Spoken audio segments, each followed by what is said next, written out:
पर यूक्रेन ने दावा किया कि रूस ने एक बार फिर उसके रेल नेटवर्क को निशाना बनाया और पश्चिमी यूक्रेन के लवीव प्रांत में अपनी क्रूज मिसाइलें छोड़ दी।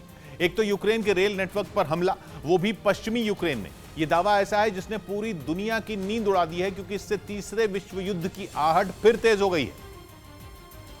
क्योंकि लवीव प्रांत की जिस बस्कीदे रेलवे टनल पर रूस की क्रूज मिसाइलें जाकर गिरी, वो स्लोवाकिया बॉर्डर के काफी करीब है और स्लोवाकिया है नेटो देश।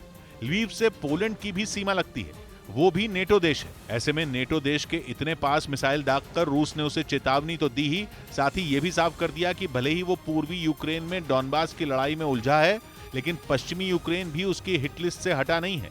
नेटो के लिए ये खतरे की घंटी है, क्योंकि कल को अगर गलती से ही सही रूस की मिसाइलें या रॉकेट नेटो के सदस्य देशों की जमीन पर आ धमके, तो नेटो को रूस से लड़ने के लिए इस युद्ध में कूदना पड़ेगा और फिर यह युद्ध विश्व युद्ध की शक्ल ले लेगा। क्योंकि नेटो का संविधान कहता है कि अगर उसके एक भी सदस्य पर हमला हुआ तो वो पूरे नेटो पर हमला माना जाएगा और फिर नेटो के सभी 30 सदस्य हमला करने वाले देश पर टूट पड़ेंगे। और तो और यूक्रेन का युद्ध शुरू होने से पहले ही नेटो ने साफ कर दिया था कि अगर उसकी जमीन पर आंच आई तो वो छोड़ेगा नहीं।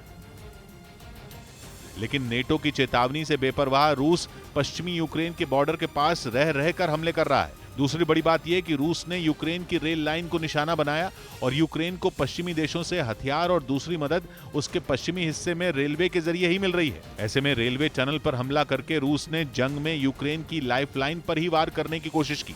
इससे पहले रूस ने यही चाल पूर्वी यूक्रेन में जारी डॉनबास की जंग में चली थी, ताकि यूक्रेन की सेना को मिल रही हथियारों की सप्लाई रोकी जा सके।